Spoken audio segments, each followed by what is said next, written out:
Gentlemen, welcome Got to the Granite Zero podcast. How you doing, mate? Thank you. I Good to am be good. here.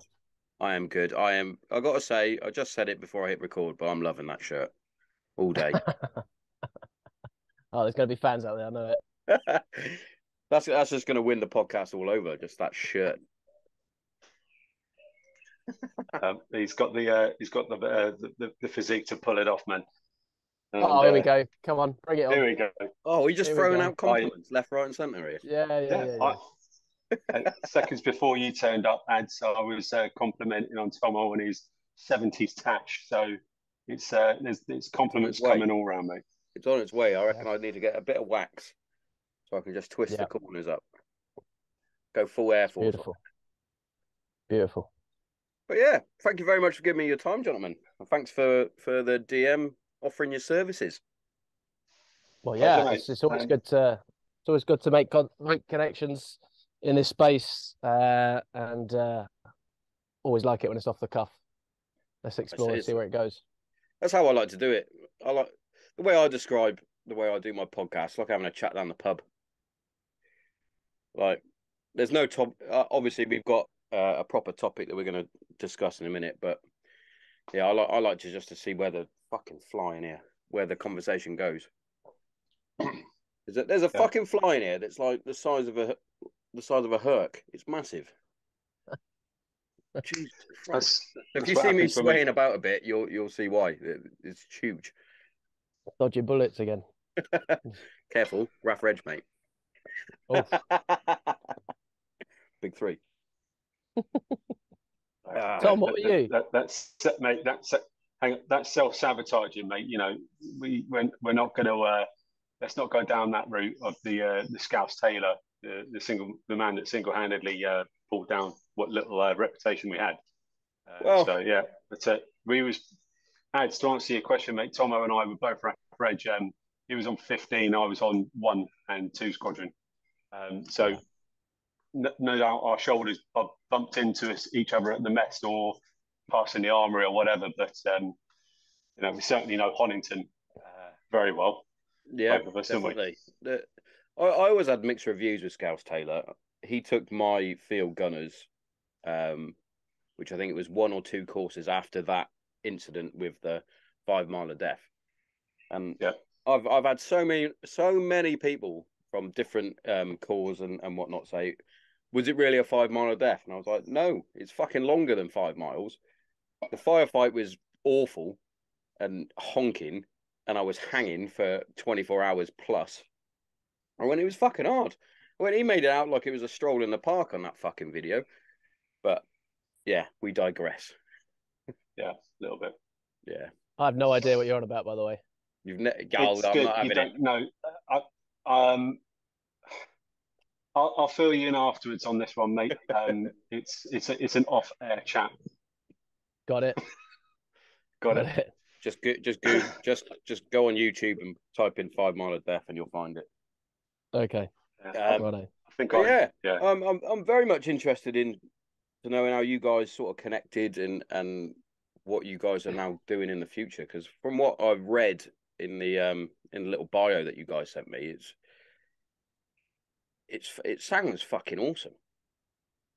Yeah, man. To put it nicely and bluntly. So do you want to start, Ads, or shall I go, mate? Mm-hmm. I'll kick it off. I'll get the ball rolling. So we actually met on a LinkedIn webinar, Tom and I. He saw I think it was a fellow RAF Reg. I think it's your stripey, wasn't it? Your sergeant. Flight sergeant, yeah. Dickie Short. So he was attending my webinar that I was doing on LinkedIn, and the webinar was focused on raising awareness for Save a Warrior.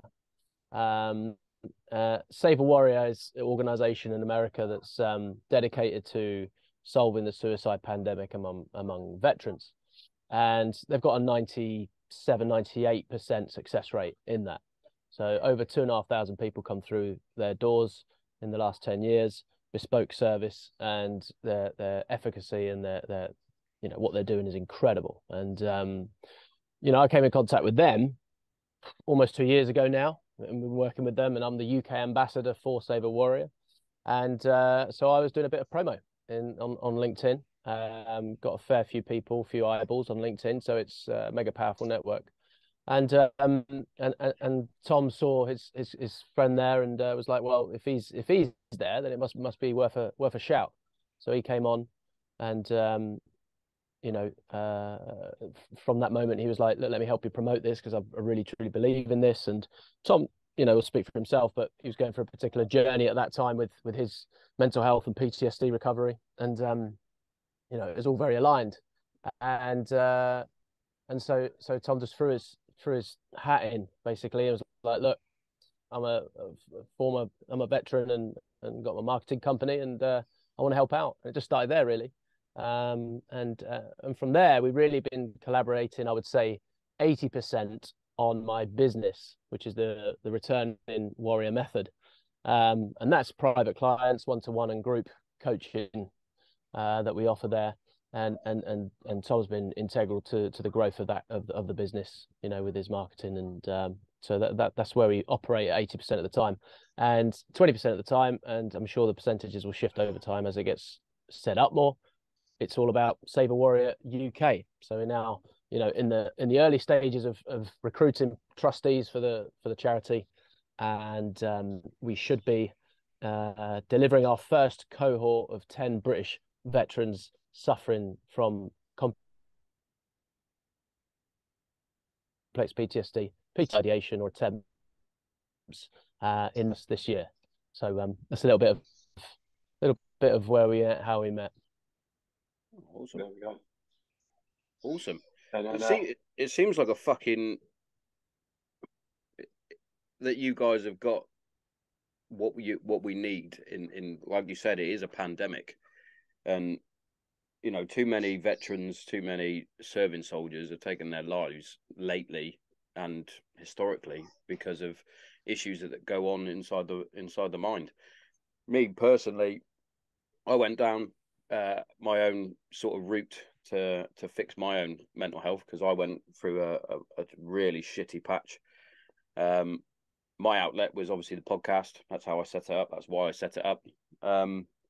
I also did a few other courses, one of which I'm still gutted about to this day, is no longer active, which is Inner Armor, which gives you specific tools to help you guide yourself through when you're in a shit fucking state through positive psychology.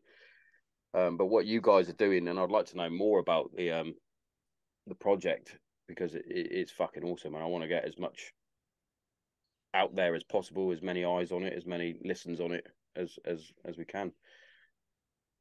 Yeah. Well, yeah. It's at the moment what we're, Adam said, we're currently recruiting for 5 trustees to come in and help bolster up the team aspect of it.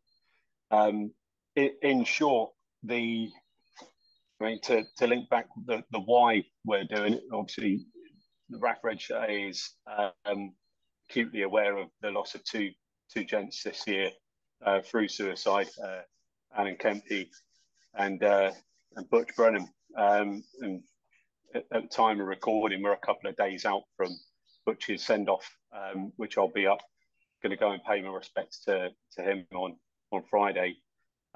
And when I found out about Kempy at the beginning of the year, I was like, I'm dreading hearing another name. And that's where the ball started rolling for me in my mind about what to do. And Butch, unfortunately, he's added more fuel to my fire, and it's generated even more impetus to get this going, which is why we've got such a bold task of getting this squared away and across the line by November. To do that, we've obviously got 3 things that I can think of off the top of the head and what we need to achieve to get there. I mean, first, we need the team in place and all of the organisational elements of that to support the first cohort. We already know where it's going to be, and I'll let Adam have a chat about Kabila in a second. The second thing will be funding. We're going to look to shake the tin, as it were, across the UK, loud, far and wide, in order to fund this. And it will be charitable donations from people, from organisations, but we also feel that the military needs to have a part to play in this as well. Part of, I think, their duty of care to look after vets, veterans, and once they've left, to look after them after the fact, and it doesn't just stop there, you know. Where it's even going to stretch out to the fire service, police, those frontline emergency services that, you know, see Grizz day in, day out, and it just attacks them, you know, to the point of where they, you know, feel like the only thing they can do to stop the pain is to, you know, take their own life. And it cuts me every time I say it out loud. You know, I'm dreading hearing of another name, whether I know them or not. You know, I'm dreading it. And, you know, the statistic for suicide is absolutely disgusting, you know, and we've got to do something about it. And I think I've said in the post previously about, you know, Oppo, you know, your Oppo, you know, your opposite number in the block.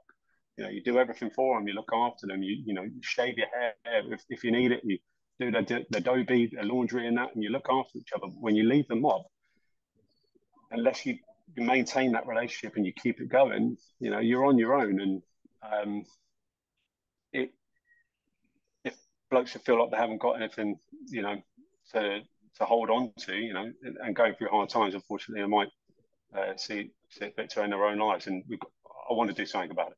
And that's why Adam and I have teamed up to help solve this massive problem in the UK.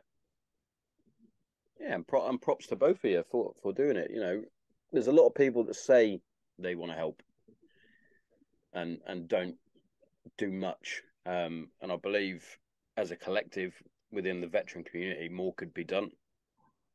Also, I'll just touch on a little point you said about when you leave, like, because I've said it countless times. I believe that's a huge factor in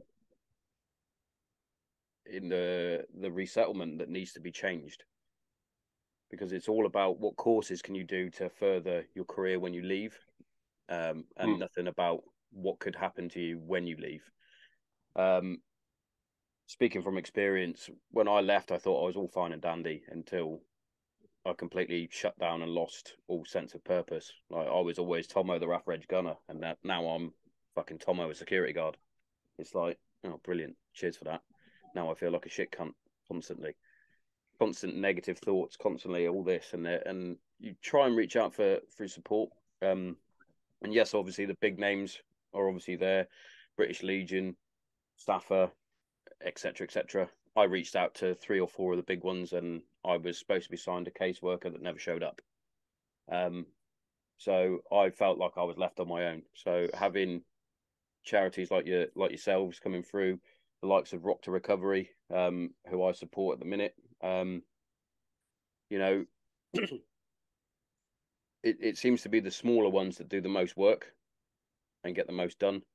And I believe that some of the big ones need to take a long, hard look at themselves at times.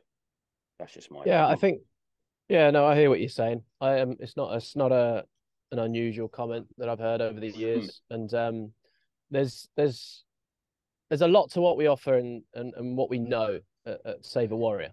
Okay, a lot of the guys coming into this ruthlessly compassionate initiation, warriors taking warriors through this initiation, is as old as time. It's ancient philosophy, mysticism meets Western psychology and Zen. It's all in one, in 3 days, 72 hours of intense initiation. And so there's a lot that people won't know going into this, right? They come in with immense amount of trepidation,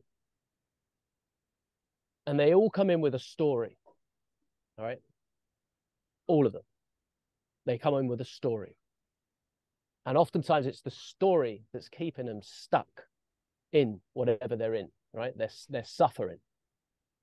And so a lot of the story gets articulated and pointing to the environment, to circumstances, to their upbringing, there's a raft of stories. Now, I'm not negating the story is valid, right? But the problem is the unhealthy relationship to the story is what's keeping them stuck. It's what's keeping them really, really stuck and not enabling them to transition, transform, and heal. So organizationally, systematically, the MOD, the military at large, is a machine. It is what it is. It's a ruthless machine, efficient, effective. It takes young boys and it brainwashes them at a very susceptible age before the prefrontal cortex is fully developed, the reasoning part of our brain. So they take them young, they form them, they shape them.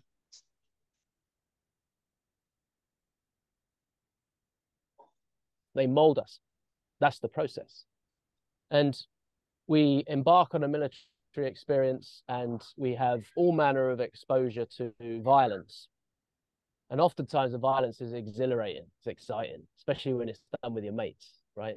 It can be fucking enticing. It moves you. And oftentimes the closer we get to the risk of death, the more exhilarating it is. It's like the volume gets turned up on all of that. And so we've started to develop this inside drugstore for those moments. And we get a lot of meaning from it. And we attach a lot of story to it, attach a lot of identity to it. And we get badges and we get recognized. And, that just goes up, up and up and up until you're SF and you're point man on a 4-man patrol in the middle of, some butt-fuck nowhere country, 0 dark 30. And you're just doing the gnarliest of jobs, right? But it's still the same principle applies throughout the whole exposure to the extreme risk of that. And so these identities get formed, the story gets woven into that. And so at the point of transition into civilian life again, I understood years ago that was a massive inflection point right there that we must look at and somehow catch those individuals leaving that very intense, exciting environment. And I called it the shock of release, because it wasn't articulated at all, really, for me when I left, for all my brothers that left when I left. There was none of this awareness. It was just like, make sure you do your prep as far out as you can, start doing your CV work, start practicing interviews, start, all that basic stuff, which ain't bad.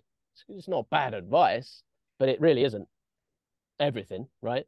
And so, some people do that well and they get a job and that's great. And they sort of transition from one identity into the next, right? And they kind of subliminally, they kind of unconsciously just go from, I'm this identity doing this high-risk job. I'm just going to go into this high-risk job over here. And I'm pretty much the same identity because I'm pretty much hanging out with the same blokes that I was in the mob with. And it's all kind of the same. So the transition, integration, and healing never happens. So they carry on. And that can hit them 15 years down the line. All of a sudden, they get this like flashback. They get some event, something. Life just goes right. And it just hits them and it wakes them up. And they have a dark night of the soul, right? They have a call to adventure right there in that moment. And whenever that hits you, it could be a year out, it could be 15, 20, 30 years out. I've witnessed 89-year-old men, veterans, like have that moment at that point in their life and go, holy shit, and heal from that point. So it doesn't really matter.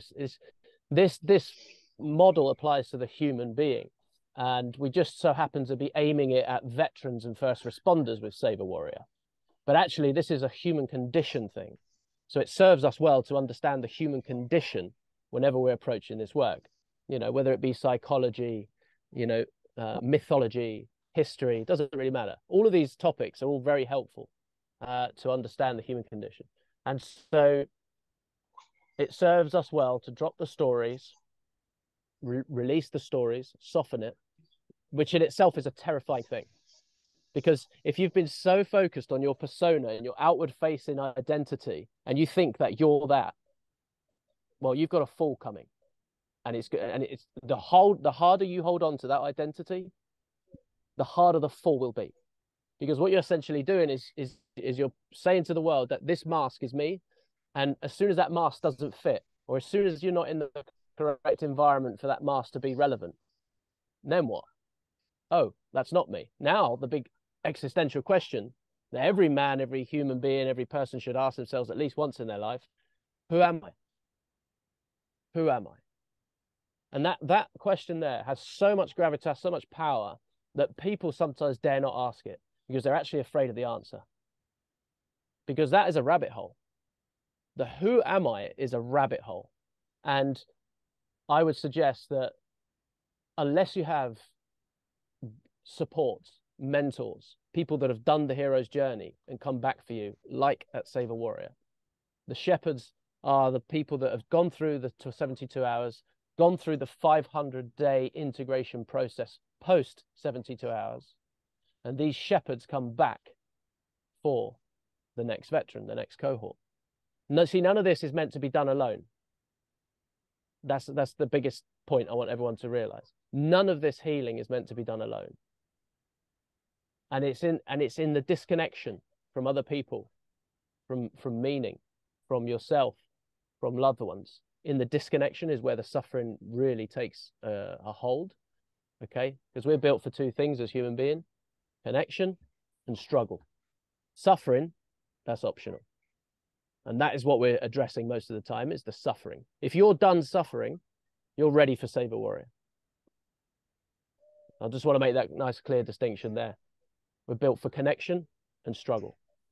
Why do you think there was a massive spike in mental health problems during COVID? Isolation. Yeah, spot on. You know, it's so yeah. I could riff, you know, I could riff all day. Literally, you could listen to that all day, I think. No, because you touched on it. Yeah, you touched on a few things, like going back to the points that I made as well, in terms of the loss of self, loss of connectivity and things like that, because I didn't know who I was when I left, and that is what a lot of veterans begin their struggle with, is that loss of identity. Is definitely a point that needs to be addressed. Yeah. At the very start. It's the uniform, isn't it? Yeah, it's spot on. When you take that uniform off, all right, physically on the outside, you don't look like you're in the mob anymore.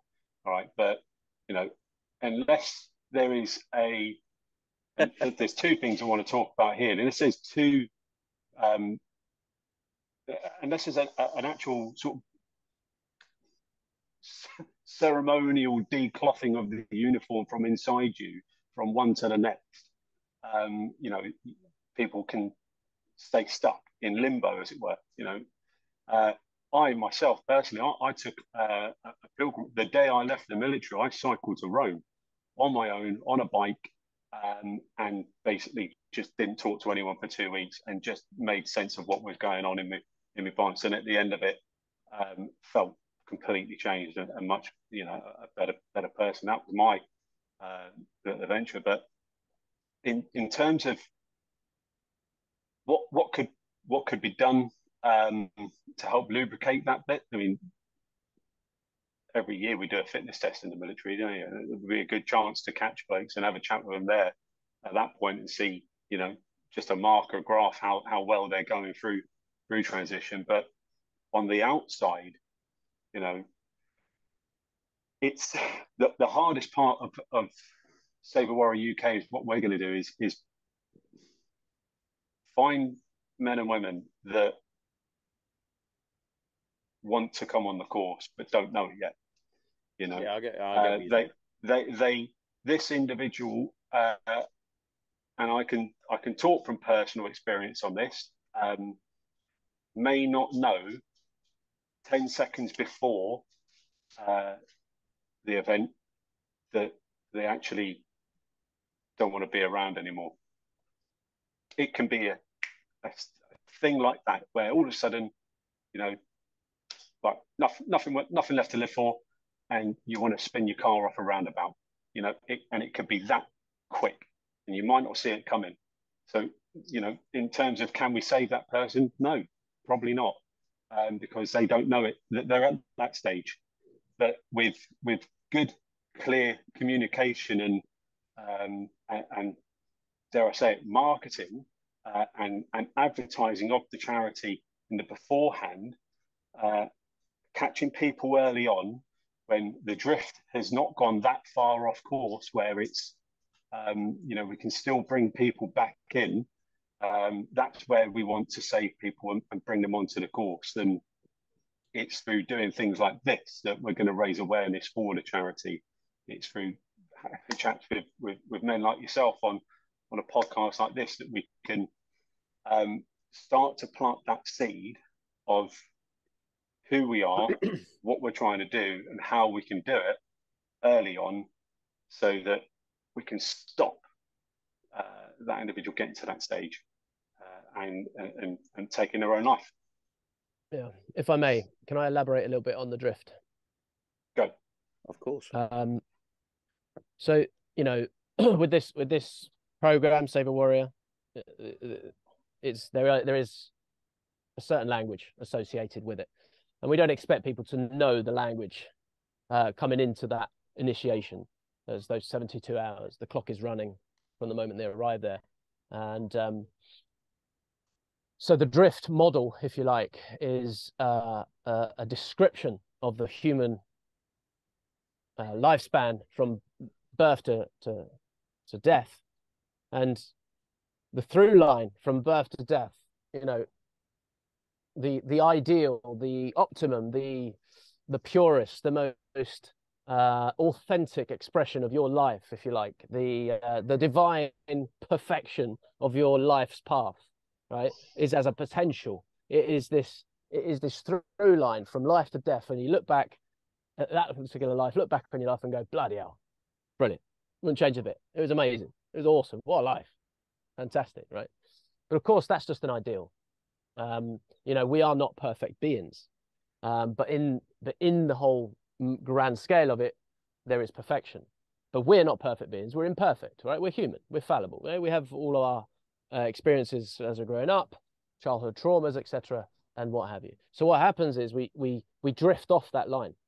We drift off that line, right? That's a normal, again, this is part of the human condition.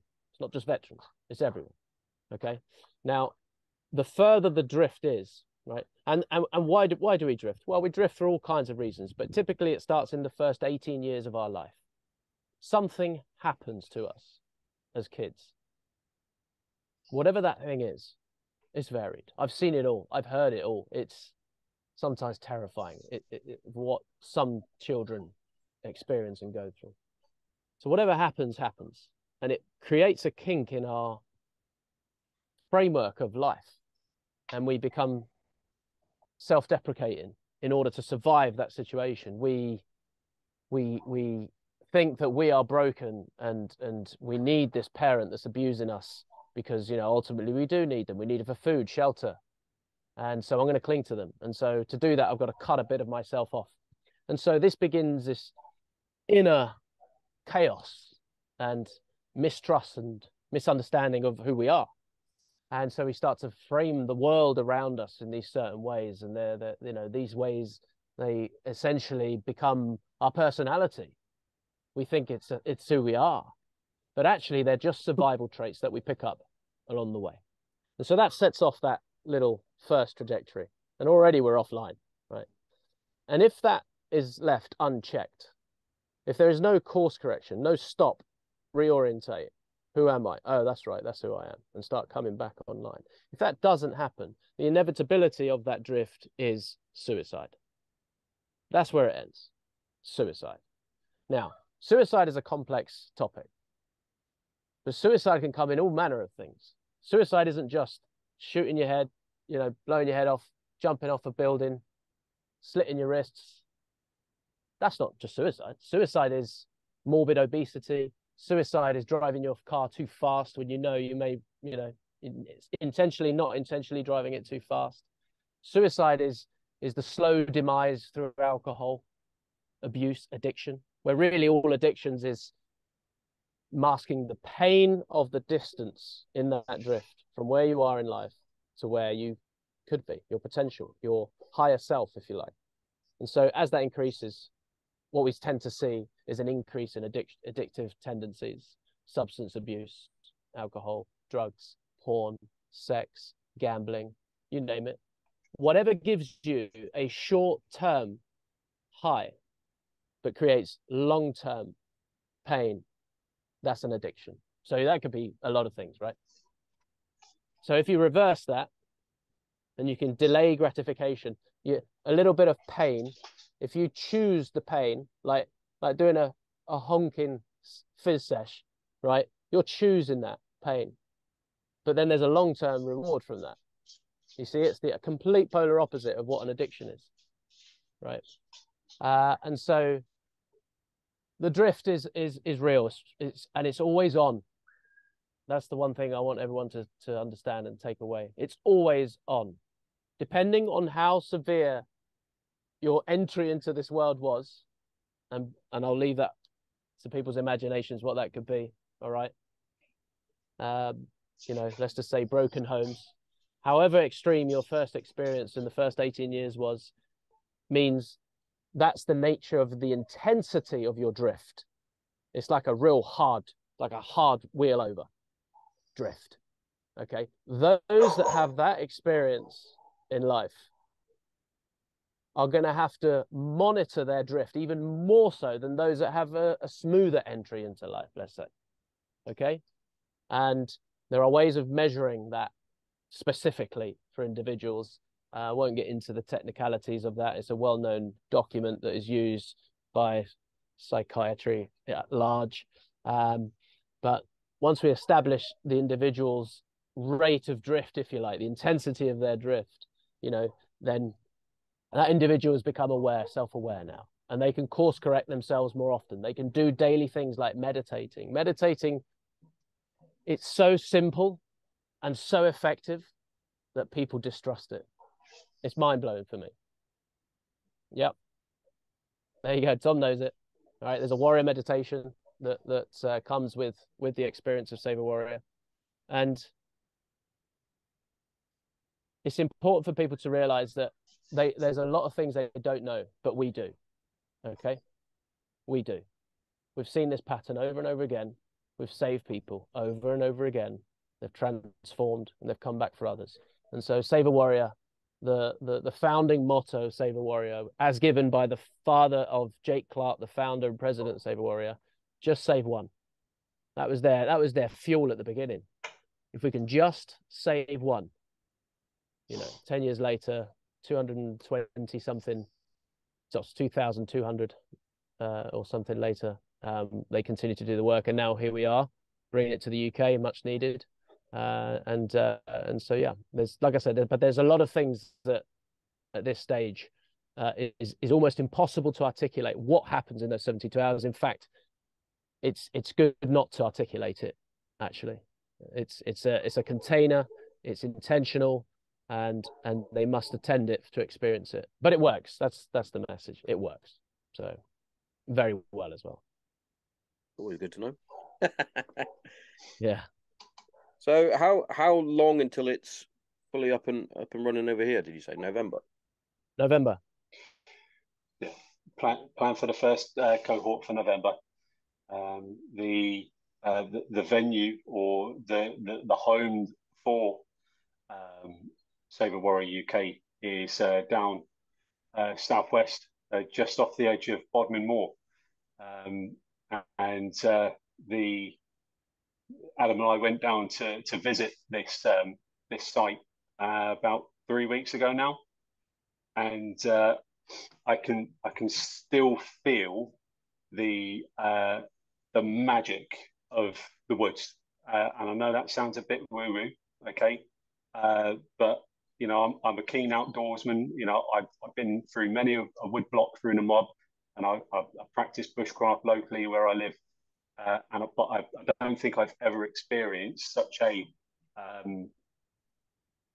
historical and magical woodland. And that sounds a bit odd, but I mean, just in the center of it, there's well over 1,000-year circle of stones, something on the same scale as Stonehenge, completely covered over with moss on the top of the hill, and there's no rhyme or reason for it to be there. It's not, a military sort of outlook or anything. It's just there because of this, the feel of the woods. You've got to experience it and be down and see it to believe it. But it's clean, it's crisp. I felt for the 2 days that we was down there, calm, and that's exactly where the environment needs to be for healing to happen. You couldn't do it in the smoke, No, in some office building in London, because you'd sort of walk into there, you'd probably receive some good help, but you'd walk out and you'd get barged by whatever in cab noise and dirty air, and whatever good work's just been done, it's just been lost, which is exactly why the environment needs to be right. Cornwall, quite a bit, out of the sticks, but we're in a great spot that, 40 minutes up the road is a train station that can get you into London in 3.5 hours. 40 minutes the other direction, there's an airport. So the communication lines into it, they work. It's just another place. But if it wasn't there, it probably wouldn't work as well as it's going to. Yeah. Just a bit worried about, we've got less than a minute before it kicks us out. Where can we find you in terms of emails or websites, etc.? So we go on, Tom. You go. Apologies. There's Can we jump back in? If we sorry to interrupt. Can we jump back in on this? And yeah, of course we can. Yeah. With Zoom though, there's a 10-minute sort of delay. Hello. You're at the adverts, so don't turn off. Don't turn off, because I've got some good stuff for you. First up, I'm going to talk about our sponsors. Kent CBD is our first sponsor. Now, CBD oil, as you know, has tremendous benefits, especially within mental health and physical health. Personally, I use it to help with my anxiety and my depression, but not only that, I also use it to help with the aches and pains of life in my joints, especially my ankles and my knees. But yeah, without CBD oil, I would have still been on my antidepressant tablets, which I'm no longer on. So, every cloud. And what we're going to do here at Granite Zero is we're going to give you 10% off everything from oil, muscle rub, jellies, bath salts, the lot. Yeah? Make sure you get in there. www.kentcbd.org. Put in the promo code GRANITE0 and get yourself 10% off. You are welcome. But also, if you're like me and you love a nice cup of coffee. Now, for me, I only drink one coffee, and that's Green Beret coffee. Now, I don't only drink it because it's out of this world fucking coffee, roast to order, grinded to whatever specific grind you want. But not only that, it's veteran owned and veteran run, which, hits me right in the feels. So make sure you check it out, Green Beret Coffee. Get yourself a nice cup of coffee. I drink it dark, just like my soul. Incredible stuff, incredible stuff. And what I'm going to give for you, I'm going to give you 10% off. So once you get to the checkout, once you've got all your coffee, your products, your apparel, whatever you need, get to the checkout and put in the promo code GZPodcast10 and get yourself 10% off.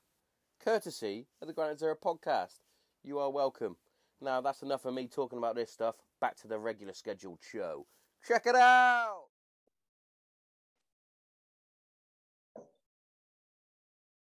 Eleven. All right. Back in. Yep. I'm all good. Can you hear me all right? See me all right?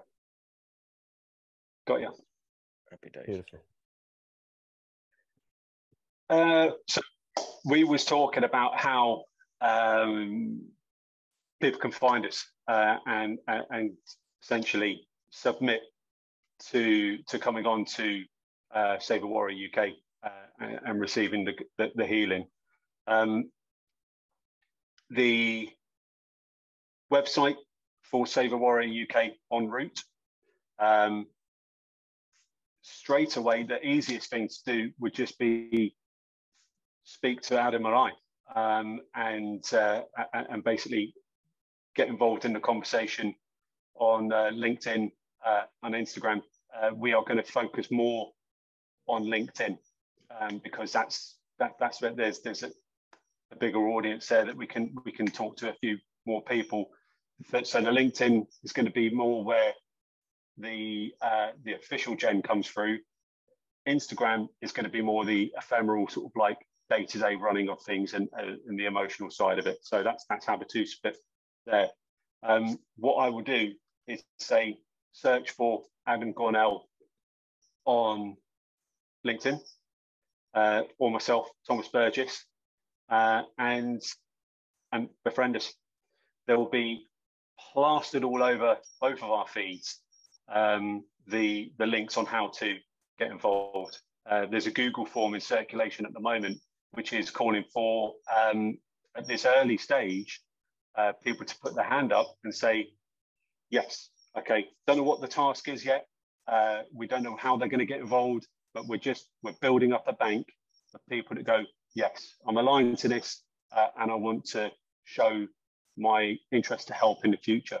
I say we're already looking for trustees. We've got interviews over the next couple of days for them to come in, but it's more the volunteer side of it. If you just want to build up a bank of people, that may be fundraising, that may be actually coming down to help at the site, yet to find out what those tasks are. But even if someone's like, you could use that form, okay, to say, I need help.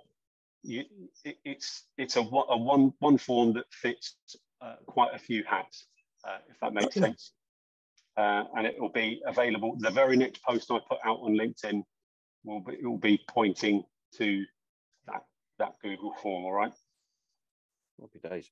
Happy days. Obviously, I'll stick all the gen in the bio for the episode as well, and I will attach it to my posts that I do in relation to the upcoming episode.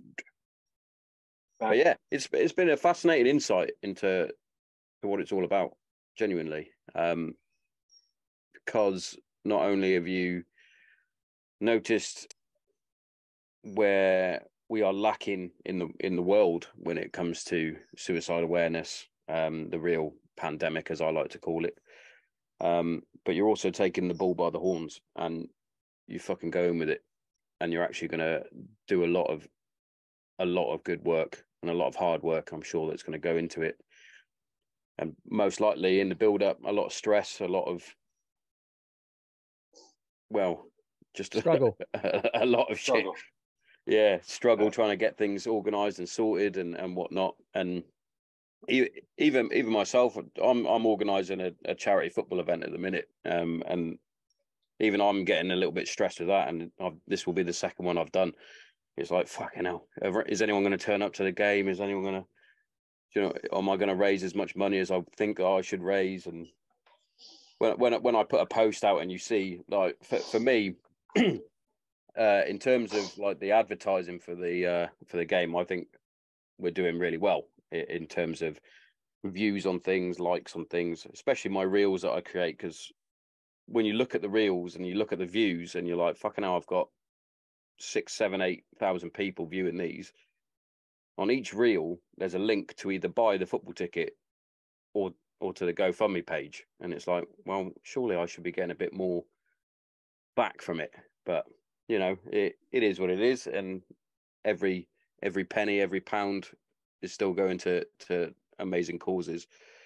And I believe that you guys will also go on the up as soon as you get more views and more people checking out your websites and Instagram pages and whatnot, and realize what a good job you guys are going to be doing in service to those that are struggling. I think you've hit the nail on the head, and you're gonna just go on a fucking upward scale. fingers crossed for you, definitely. Thanks, man. Yeah, thanks, mate. And it's it's one of those. The Saber Warrior model as well is not designed to be the behemoth like a Help for Heroes or anything like that. We will remain very specific, very focused on delivering the service of those 3 days and the 500-day integration, and therefore, you know, it's a particular process to get those bums on seats, you know. And I would just say this: if you're done suffering, chances are your name's coming on the list. But here's the thing: a lot of people are not done suffering, okay, and that's okay. That's the part of their journey, all right. And it's not always easy for us to know the difference, and that's also okay, right? But like Tom said, keeping connection, lines of contact, talking to each other, all right? That's fundamental. That's just the basics. They need to happen, all right? They need to happen. And I will say one thing as well. There is a golden week before someone takes their life. That golden week, very much like the golden hour in a Kazivac, right? The golden week opens up for us as a community to keep an eye on each other. And in that golden week, there are a set of red flags. Okay, there are a certain number of red flags. And I did an article about this on my LinkedIn. You can go there and check it out. But essentially, you know, strange behaviors, you know, things that are not, something's off. You know, we all have intuition. A lot of us don't actually connect to it, so we don't really listen to it. We go straight to the logic mind. But intuition is different. It comes like within 2 or 3 seconds, and then the moment it evaporates up into the brain and we start making sense of it, it's kind of, we lose the grip of it. But you've already got the hit, you already got the intuition, you've got something. And if it could be a passing glance, it could be a passing glance on someone you know, and you're like, something's off about him, something, and you got it, and that's it, right? But then we go into the, oh, well, I'm not going to disturb him, oh, I'm not going to say this in case he thinks this, and what if he thinks that? You've gone up into the mind, it's too late, right? So that's intuition in a nutshell. And so in the golden week, there are certain things. It takes so much courage to put your hand in front of that person and say, hang on a minute, like, are you okay? It takes tons of courage, and that's the hardest part about all of this is there's so many taboos about the subject, okay, and this area we find ourselves working and living in, that you've got to have a tremendous amount of moral courage to step up to someone that you know, and oh yeah, don't worry, I won't be here next week. You know, they make a flippant comment. You know, it could be just a bit of humour, but that there is the ticket. That's the flag. You know, and you could laugh off and brace it off, or you can go, fucking hell, what's the ramifications of what you're saying there, mate? What did you mean by that? Like, what? And to step in and say, like, okay, I'm here. I want to talk to me about this. You know, you might have to drag them off to the side, have a cup of tea, or whatever the situation is. But to have the courage to do that, you know, it's not every day, and it could, like Adam said, it's 3, 4, 5 seconds. Once it's gone, the moment's passed. You know, it's hard to get that bit back. And a week later, or whatever the time frame is later, if that terrible thing does happen, and you'll torture yourself or with that for the rest of your life. That bloody hell, that's what I could have done something, and I think that's the feeling that I have with putting everything I have into Saber Warrior UK. If we can do that, and A, generate awareness, B, make sure people can come in, sit down, and walk out smiling and happy to experience the rest of their life. You know, that's, you know, ticking a box. Tom's done, you know, everything he needs to achieve in life. Happy days. Mm-hmm. Yeah, I think it's an whole podcast into itself, actually. One specifically educating the community, everyone around us, family included, on how to be more aware of someone who is struggling with suicidal ideation, and are on that extreme end of the drift, right? We as human beings, we give out behavioral clues, body language clues, tone of voice clues. We perform things subconsciously. We putting up, maybe all of a sudden, Smudge, who's absolutely dog shit admin, always has been. He's known for being dog shit admin, right? Never squared away his shit, leaving the mob. He's just dog shit, right? And all of a sudden, he's been out for 2 years. He's got a decent job. He's got a missus and all that. But all of a sudden, he's squaring away his life, and he's asking you, like, can you recommend a good will company? I'm trying to just want to be prepared, just put my life together. Starts writing a will, organizing everything. He's chucking out and giving away his best tools that he's had. Like, it's a bit weird. Why are you giving me this, Smudge? This is your favorite tool. It's, I don't need it, mate. It's all good, right? It could be something like that, right? That's common. People putting their life in order just before they take their own life. And so it's just, the more we can raise our awareness, the better, right? And if you tell up, say, oh, mate, I've noticed this, that, and that. How is that? Is that accurate? Am I seeing this right? Just have a conversation. And one other thing I'd say is the cultural difference between the British and the Americans is palpable. And I think we all kind of know that. We all kind of know we speak English, but we don't speak the same English, right? We're just completely almost, yeah, all right, we're distant cousins, right? And we'll always take the mickey out of our septic tank cousins, bloody colonies and all the rest of it, right? But the humor in the British culture is oftentimes, it's a double-edged sword. It can get us through some real gnarly times, right? We can be getting, lead wasps are coming downrange and you're having a giggle fit. It's happened to me, right? And I'm sure it's happened to you guys. You're in this like mega intense moment, high risk, and you're like, someone cracks a joke and all of a sudden it just breaks the tension. Everyone's like, all right, great. Cheers for that. Let's crack on, right? And it can be a double-edged sword, because when there's something actually that needs to be voiced, and actually is the big thing, felt. We have to be able to feel and be with the emotion that is there, because emotions are just energy in motion. Emotion. That's all they are. Don't judge them as good or bad, but when they're there, allow them to move. Allow them to move. Sometimes it's just sadness.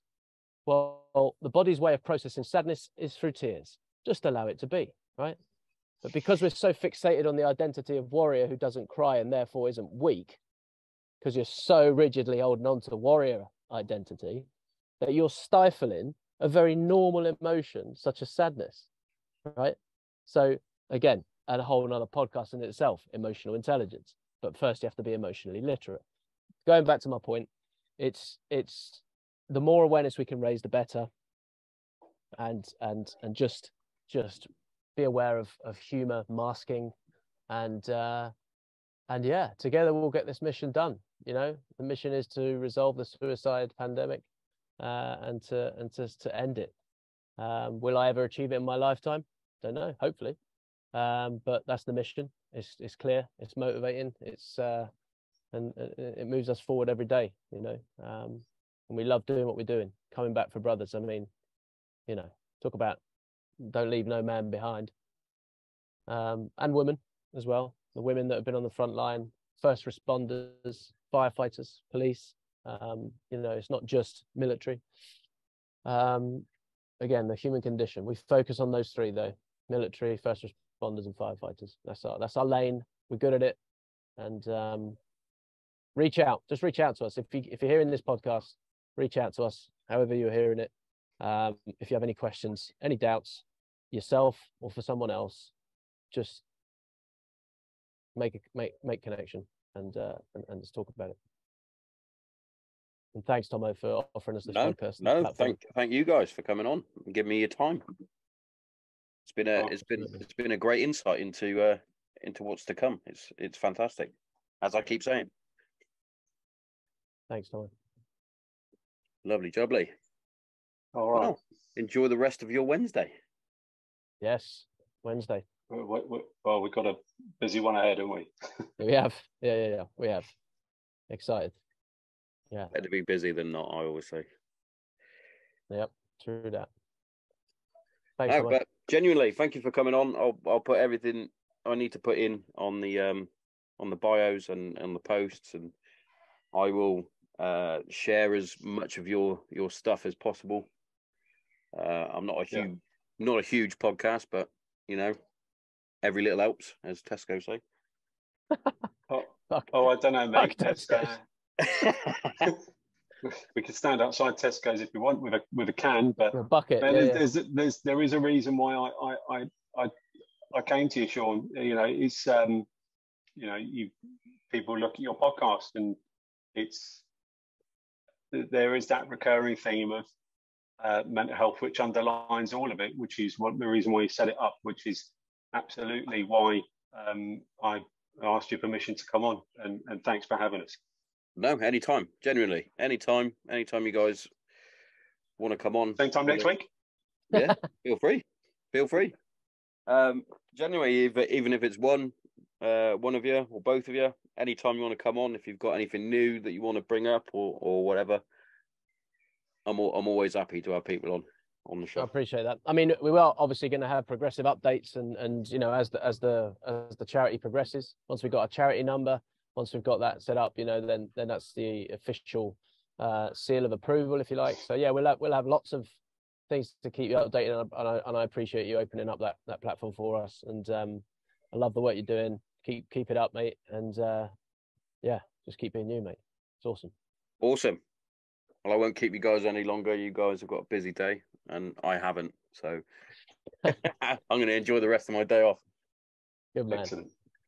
See you later, dudes. Take care. Peace. Bye-bye. Bye.